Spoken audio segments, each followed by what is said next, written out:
Well, it's been a minute since we've been back here on Sunday night, and I won't go very long, but I do want us, as soon as we're done, we're going to have a little discussion. We're going to have a little short little business meeting tonight, and I'd want to hear your input. I'm going to hear some things you guys have to say. Huh? You all, yeah, you get to give opinions tonight.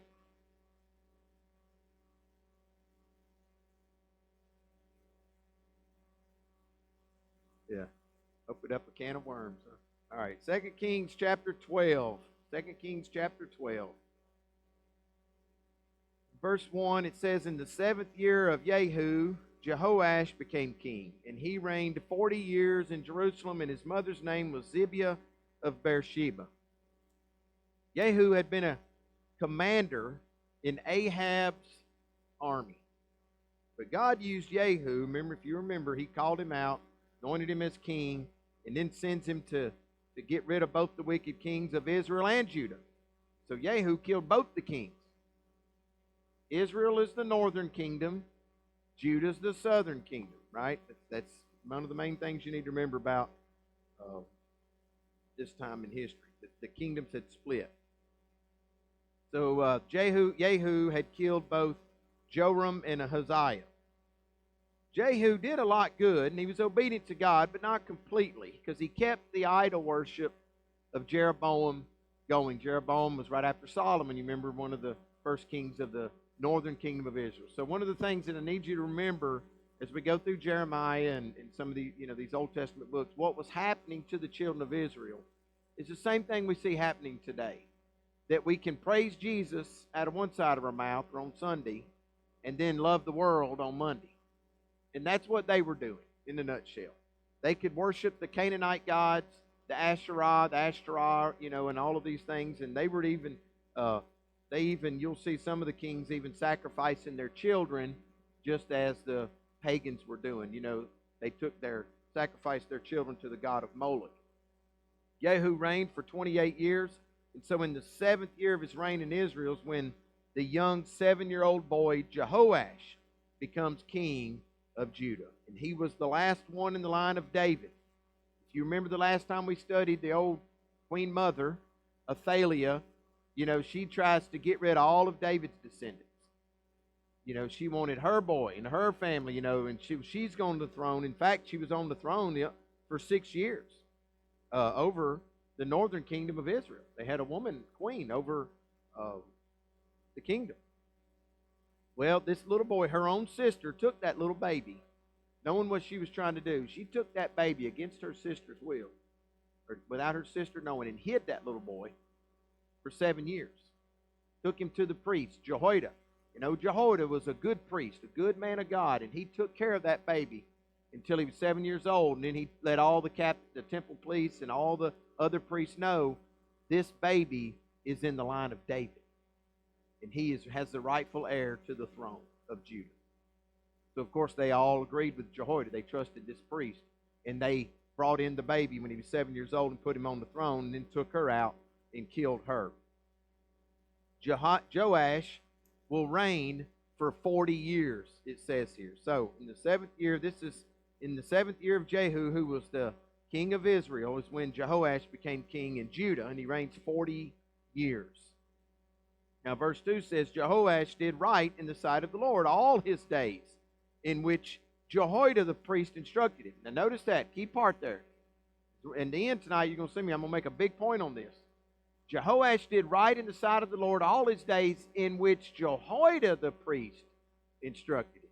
So he didn't say in all of his days. He said in the days when this good old priest Jehoiada instructed him. And verse 3 says, only the high places were not taken away. The people still sacrificed and burned incense on the high places. God had made sure, this was a big deal to God, till today, God wants us to be sure as His people that we are not to be like the world. Preachers pound the pulpit about this every week all over the world, and the church does what? It's like the old saying, like bees to honey, that as soon as we get out, we go right to the world. It's easier, right? That's what we like to do. They were to obey Him alone. It's God's consistent command to his people from the Old Testament and the New Testament. Come out from among them and be separate. What I say this morning, your life is not your own anymore. You were bought with the price, the precious blood of Christ. Take your Christianity serious, more serious than you ever have, especially as the persecution begins to come. And it will. Deuteronomy 12:2 tells us about the high places. God said through Moses, you shall utterly destroy all the places where the nations whom you shall dispossess serve their gods, on the high mountains and on the hills and under every green tree. You shall tear down their altars and smash their sacred pillars and burn their Asherim with fire. And you shall cut down the engraved images of their gods and obliterate their name from that place. You shall not act like this toward the Lord your God, but you shall seek the Lord at the place which the Lord your God will choose from all your tribes to establish his name there for his dwelling, and there you shall come. What did he set up out there? The tent of tabernacle, up to the point where they build the temple. Solomon builds the temple, okay? That's the place where God said come. Now, how can that be even in modern day times? God said, gather with the church.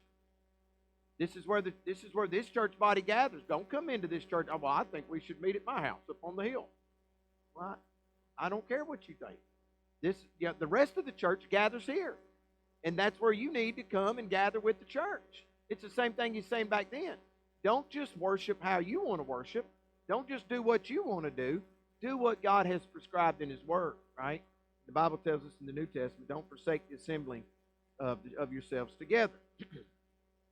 And then in verse 4 he says, the temple, this is the time the temple is going to be repaired. So Joash, obviously Athaliah, who was descendants of Ahab and Jezebel, they don't care about the temple at all. They just care about themselves. And we'll see even the priests only care about it. So Jehoash comes on the scene, 7 years old, and he said to the priest, all the money of the sacred things which is brought into the house of the Lord in current money, both the money of each man's assessment and all the money which any man's heart prompts him to bring into the house of the Lord, let the priests take it for themselves, each from his acquaintance, and they shall repair the damages of the house wherever any damage may be found. Now we know, as you study Leviticus and Deuteronomy, there was a tax put on the people for the upkeep of the house of the Lord. All their tithes and the extra givings that we'll talk about in a minute, they all came to upkeep the house of the Lord. And the Levites, right? The Levites were not to own any property. They didn't get to own the land. So the people, all the other tribes, had to take care of the priest, and that was the plan that they had. Well, the king wants these priests to take money and repair the damage to the temple that this woman's allowed. So they all had these different taxes. Look on the screen with me to Exodus 30. Exodus 30:13 says, this is what everyone who is numbered shall give. Half a shekel according to the shekel of the sanctuary. The shekel is 20 gerahs. This is about 2 days' worth of labor. Okay, that's what it breaks down. So the average man, what he made in about 2 days, this is what he was to bring in. Half a shekel as a contribution to the Lord. Everyone who is numbered from 20 years old and over shall give the contribution to the Lord. The rich shall not pay more, and the poor shall not pay less than the half shekel. And you give the contribution to the Lord to make atonement for yourselves. Well, our country wouldn't like that system of taxation today, would they?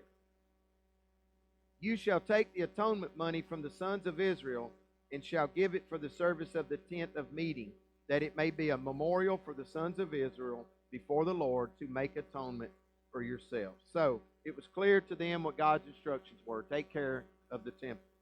So they brought in this required tithe and the free will offerings to repair what this wicked Queen Athaliah had done to the temple, and they tried to replace all of the things she took from it and used it, because she had taken all the gold and the utensils and the decorative things that Solomon had in his temple. She took them and put them in the temple of Baal.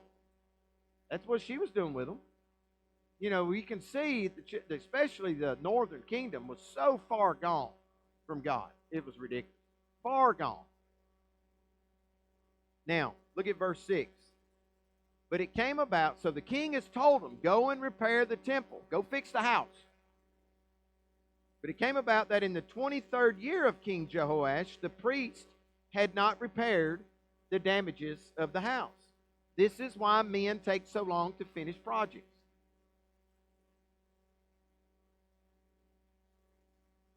God allowed men to finish projects 23 years. Biblical. But God doesn't allow that for me. Whoa, wait a minute. I should finish projects immediately. Woman, you can't be writing notes in my notes.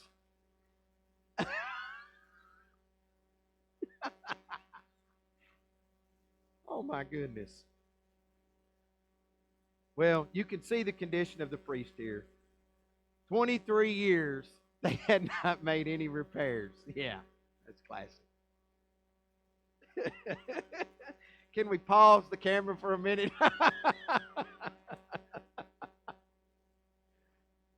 Yeah.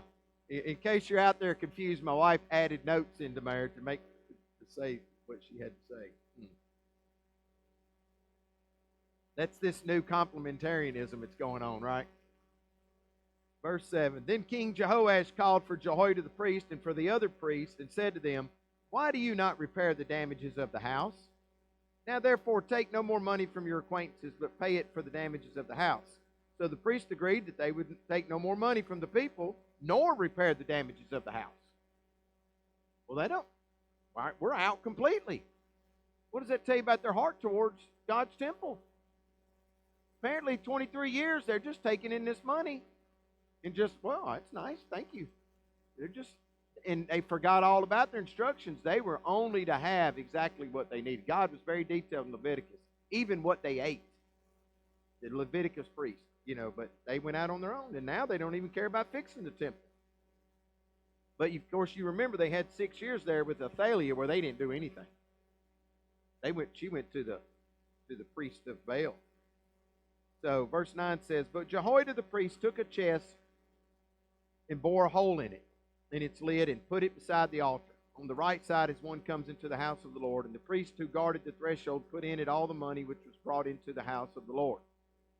When they saw there was much money in the chest, the king's scribe and the high priest came up and tied it in bags and counted the money which was found in the house of the Lord. So the people apparently want the temple restored, right? They're bringing in money. And it's saying here that they brought in much money.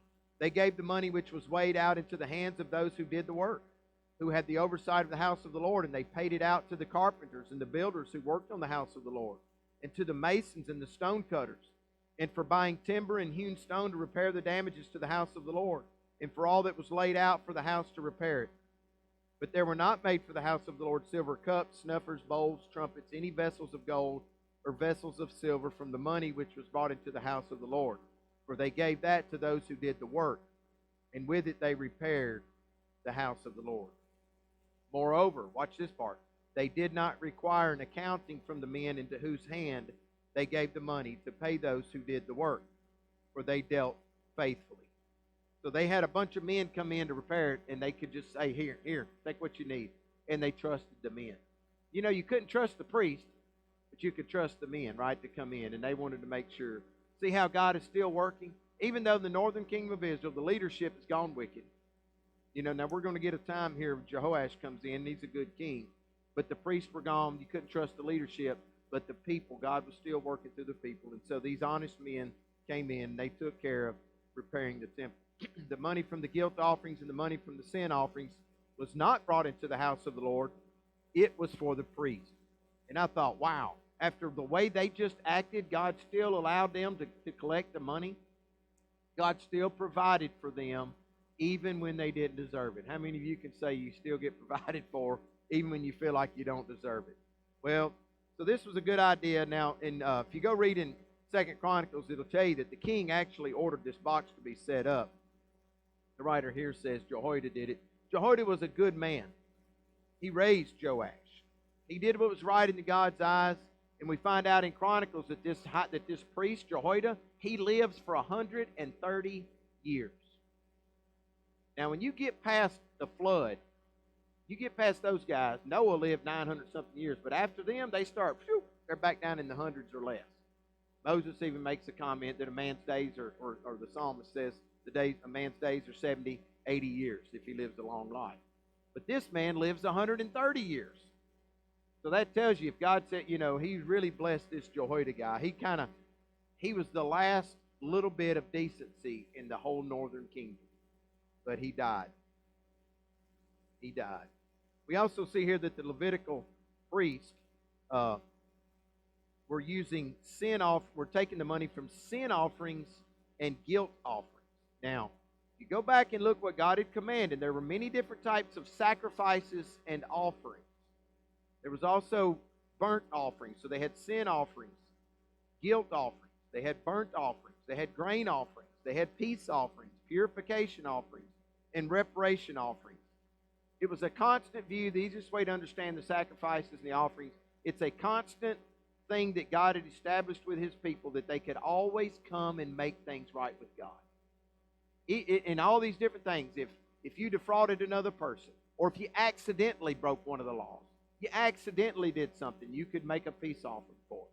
You know, if you come into the temple and your kid knocked over the lampstand and broke something, you could make an offering there. There was a variety of things that God had established, all these different offerings.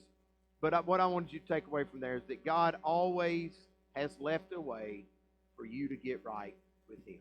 What are we seeing in Jeremiah?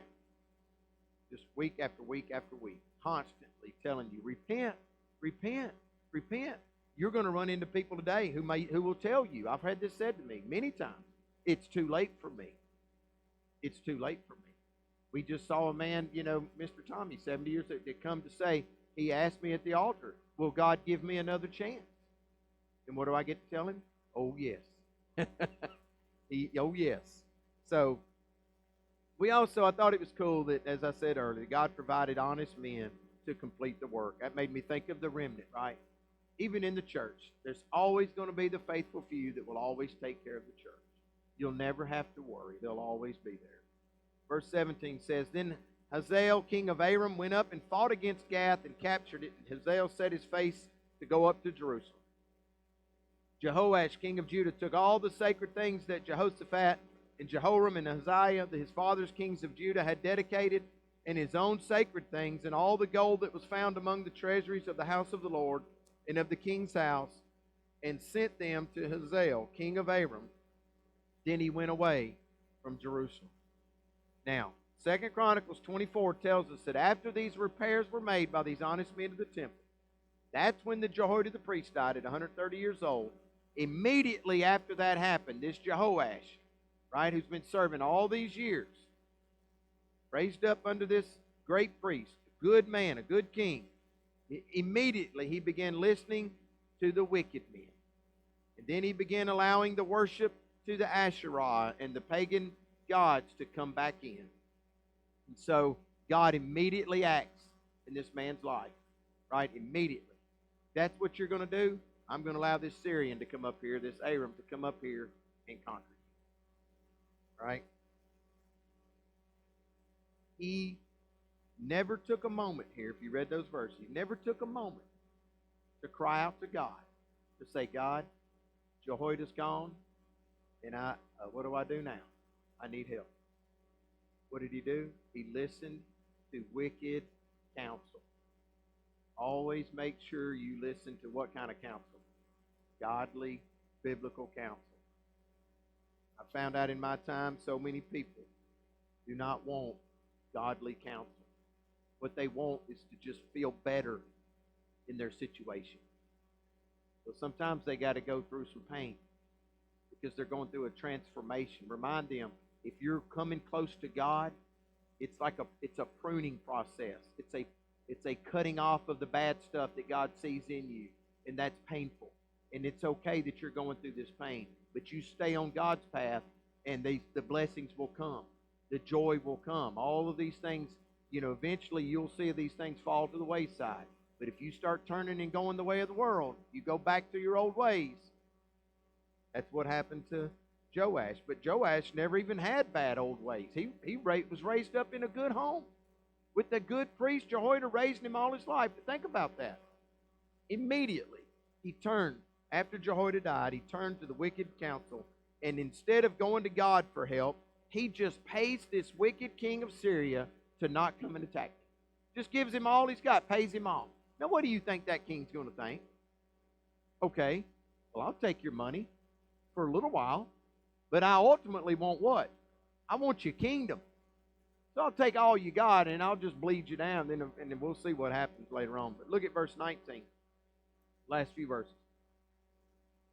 Now the rest of the acts of Joash and all that he did, are they not written in the book of the Chronicles of the kings of Judah? I told you, you can go to 2 Chronicles 24. His servants arose and made a conspiracy and struck down Joash at the house of Millo as he was going down to Silla. For Josachar the son of Shimeath and Jehozabad the son of Shomer, his servants struck him and he died, and they buried him with his fathers in the city of David. And Amaziah his son became king in his place. What a tragic ending to what looked like a great life. 40 years he got to serve, just like David. 40 years as a good king. As soon as the good counsel went away, he turned to the bad counsel, and immediately God required his life of him. He had his own servants go and strike him down and killed him. And then they buried him. What a tragic ending. What started out so good. He was protected from that evil grandmother and raised by a wonderful priest, but immediately he turned back to the ways of the world, and God ended his reign. You know what it made me think of in 1 Corinthians 10:12? This relates to us today.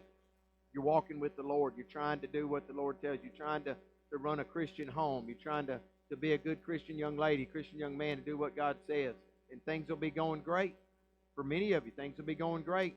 And then all of a sudden, here comes the devil and his demons to tempt you. They come in with all these different things to try to pull you away, to try to pull you off the path that you know you're supposed to be on. And you may be standing there thinking, I'm good. I love Jesus. I'm strong. I've been there. Some of you have been there. Boy, they won't get me off the path like Peter. I'll die with you, Jesus. I'll die with you. I'll never deny you. And then a little girl comes to him and says, you're one of his followers. No, I'm not. Scared. Just like that, he turned. So in 1 Corinthians 10:12, it says, therefore let him who thinks he stands take heed that he does not fall. Always be on guard. Always be on guard. In 1 Corinthians 10:21, later it says this, you cannot drink the cup of the Lord and the cup of demons. You cannot partake of the table of the Lord and the table of demons. What did Joshua tell the men? You must choose today. You got to make a choice. Whom are you going to serve? The fake gods of this world or the God of the Bible? And when you really dig into looking at that, you really get into looking at what does Jesus want from me, you're going to start noticing, boy, it is so contrary to this world. And you're going to start thinking it's too hard. It's hard being a Christian. You know what makes it harder being a Christian? When you really love the world. If you despise the things of this world, if you see all they are is satanic deceptions and lies designed to kill, steal, and destroy, then you won't be so hard to pull away from that. As the guy told me not long ago, he said, I see sin everywhere. Everywhere I look, it's sin. It's just sin all around. Like everywhere. In the church, in the community, in the grocery store, in the ball. Everywhere I go, I'm surrounded by it. So then what do? You don't give in like Joash did, right? You don't just give in and go with them. See, that's what the whole thing about the children of Israel, that's what destroyed them, is they thought they could walk with the Canaanite gods. They thought they could serve the Canaanite gods of this world and come into to the synagogue or to the temple on the Sabbath and worship Yahweh. And God said, no, you got to choose. I'm going to be 100% Christian or 100% against Christ. That's the way it is. You're either with me 100% or you're against me 100%. And then that's why what was the big word this morning that was so important? Grace. That's why we need grace. Because we can hear a message like this tonight. We can hear a warning and we can see what happened to poor little Joash, the sweet little fellow that started off so good. 40 years he reigned. Just like that, he turned. God snuffed out his life. And I don't know if we'll see Joash in heaven or not. We'll see. But I wouldn't want to take it serious. Anybody got any comments or questions?